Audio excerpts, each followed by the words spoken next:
wonderland of suburban kids everywhere. A place of curiosity and imagination. A minefield of anthills and lost Hot Wheels. A peaceful refuge where the greatest childhood memories are made. Girl! She did it! Hello, my geeks and peeps, my explainers and entertainers, my little oodle ollies. Rebecca Parham here. Backyards are great. They have grass and trees and fences. To a kid, they could be the plains of Africa, the jungles of Papua New Guinea, the great wilderness of Alaska, or the perfect place for a treehouse. Can I just go on record to say that I freaking love treehouses? I mean, look at these. They're mystical and woodsy and full of character.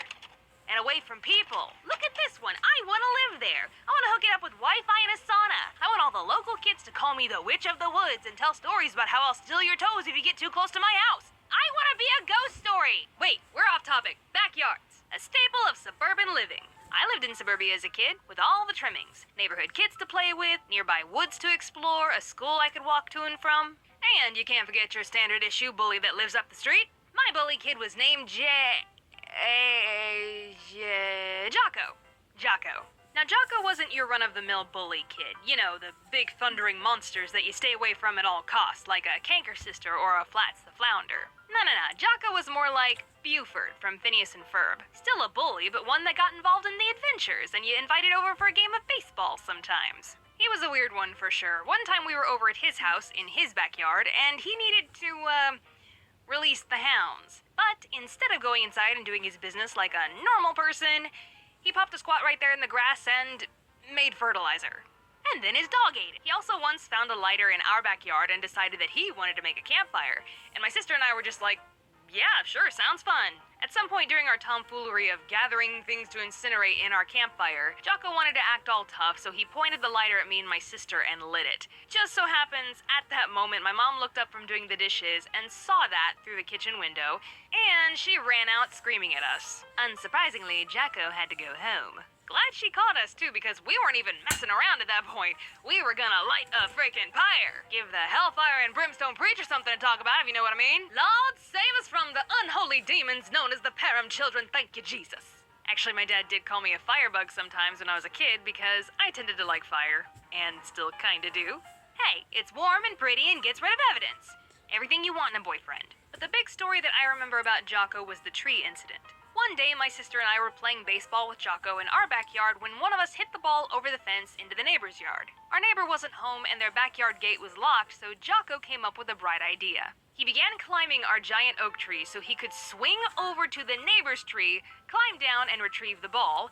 And Rachel and I just stood there watching him climb, periodically going, "You're gonna fall! We're gonna have to call the fire department to get you down!" Which I think only strengthened his resolve to make his brilliant plan work because he just kept climbing. Now strap in for this one, explainers, it gets good. When he got close to the neighbor's tree and was about 15 feet off the ground, he grabbed a pencil-thin branch in his hands and actually tried to swing to the neighbor's tree like he was freaking Tarzan. Apparently, Jocko has never seen a Wile E. Coyote cartoon because then he would have known better. Who says cartoons rot your brain? Guess what? The branch snapped.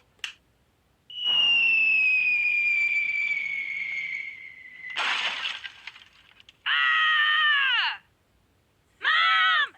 Jocko had not only fallen, no, he had crashed through the neighbor's wet bar, which my sources tell me is a bar or counter equipped with running water and a sink for serving alcoholic beverages in a home environment. And Jocko had completely obliterated this thing. It was like a dinosaur had stepped on it, just went pfft.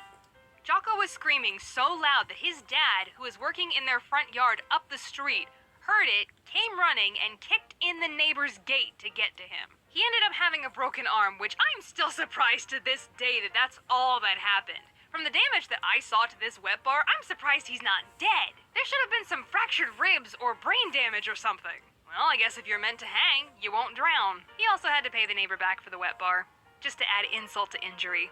Rolling on with the theme of breaking things, my sister and I actually did the childhood cliche of breaking a window with a baseball. You thought that opening skit was just a witty farce, huh? No, actually happened. My sister and I were in the backyard, playing baseball with the neighborhood kids. Big surprise there. I was pitching, she was batting, I tossed her the ball, she hit it, It veered off to the right and crashed right through my parents' bedroom window. And everyone in that backyard except Rachel hit the deck.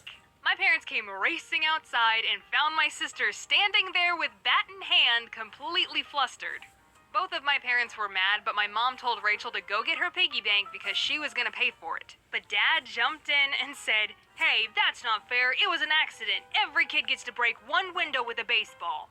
Yeah, that was my dad for you. He never forgot what it was like to be a kid, so he wanted the most fulfilling childhood for us, including all of the classic mistakes like breaking a window with a baseball. So now I gotta tell one on me. About time, I suppose. When I was about 9 and should have known better, I'd sometimes pass the time in the backyard by taking an old fence post, laying it over the side of our raised garden beds, and jumping on the end of it, launching an array of different materials into the air.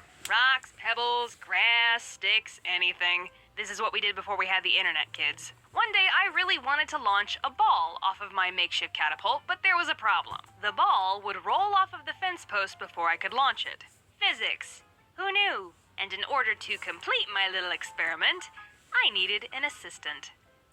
Oh, David! My little brother David was about 3 at the time and was very susceptible to suggestion, which worked out perfectly for me, not so perfectly for him. I told him on the count of 3 he was going to put the ball on the fence post so I could quickly jump on the other end before it rolled off. Simple enough, wouldn't you say? But when I counted to 3 to commence our experiment, he did something a little unforeseen. He leaned down directly over the fence post to very carefully place the ball. And by the time I looked over and saw him doing that, it was too late. My entire weight came down and the fence post smacked him right in the face. Well, I'm dead. I bequeath everything to my Teddy Ruxpin. David rightfully screamed at the top of his lungs and ran inside to Mom and Dad, who were not happy at all. David's whole face swelled up, and there was a puncture wound on his cheek that was maybe an inch away from his eye, and he still has a scar there to this day.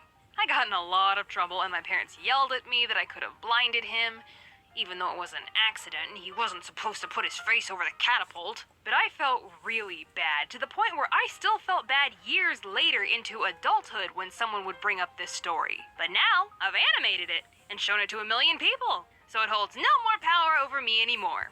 Animation, my antidepressant. So yeah, backyards, imagination, magic, wonder, childhood trauma, you get the idea. But seriously guys, go spend some time outside, get some sunshine and fresh air, it builds character. It's also really good for your mental health. Anyways, thank you so much for tuning in, but wait a minute, Editor Becca here. I've got some things to tell you before we officially tune out. I'm gonna be at PAX South again, January 18th through the 20th in